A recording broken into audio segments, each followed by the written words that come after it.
as you hear these words, there are 45 new Shiva houses in Am Yisrael, in which the words Hamakom Yenachem Eschem, B'soch Shar Avei Tzion V'Yerushalayim are being recited repeatedly over the next few days. One of those Shiva houses is that of our dear Talmud of Yeshivat Sha'alvim, Donny Morris, Zichrono Livracha. And over the generations, various interpretations have been offered for the usage of the word Hamakom in this context. We know of many names for God, and for some reason the name Hamakom was chosen for this tefillah, for this bakasha. May the makom be your comfort. This Shabbos was a very difficult Shabbos in Yeshivat Sha'alvim, but I found comfort in the words of Rav Soloveitchik that can be found in the Sefer Divrei Harav. Rav Soloveitchik offered a very unique and what I found a very moving interpretation for the words Hamakom Yenachem Eschem. We know of the concept Hamakom from a halacha in Kibud Av V'Em of Al Yeshev Bimkomo. A son or a child may not sit in the makom of a parent. The reason for that is because we're supposed to be in awe of that person's stature, that person's status, and what they've achieved in this world. But after that person passes on, the halacha is Yeshev Bimkomo. And Rav Soloveitchik did not just interpret this as a heter, l'sheves bimkomo.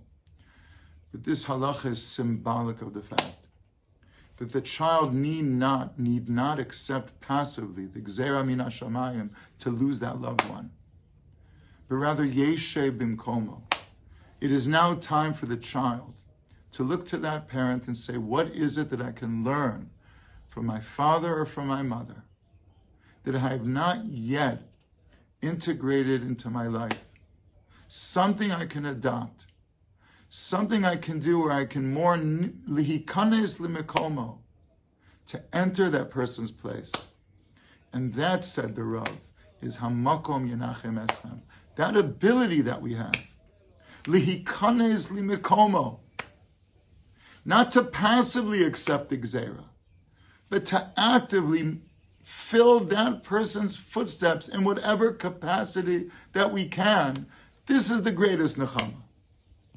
The ability to be active, to learn from the person's ways, to do mitzvos and maasim tovim that are inspired by this individual. Li'ilui nishmaso, the ability lihikanes limikomo, and to pattern our own behaviors after that loved one. That's the greatest Nechama. Perhaps we can listen to the numerous stories that are now surfacing about our dear Talmud Daniel. Donny Morris was a person of midos. He was a bacher that loved limud HaTorah. He loved dibuk chaverim. He loved to work on himself.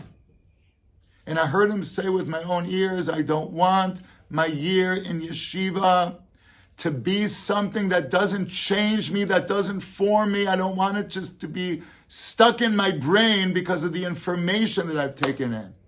The yeshiva experience needs to change us and form our midos tovos, to make us better people, to accept upon ourselves more mitzvos and maasim tovim, and our interactions with others need to be fixed and improved upon. This is what Daniel was looking in his yeshiva experience. And therefore, I believe that the greatest nechama is to attempt to do whatever we can, lihikanes limikomo, to accept upon ourselves a new midah tova that perhaps we're ready for, but we haven't worked on yet. To do that favor, to that smile for a friend, to be a better child for our parents, a better parent, a better sibling, a better spouse. May we be comforted in our ability, lihikanes limikomo, to improve our own midos, to improve upon ourselves because of who this special individual was. Donny Morris, that we love so much and that we're going to miss so much. Hamakom Yenachem Eschem. B'sol Shai V'Leitzion V'Yerushalayim.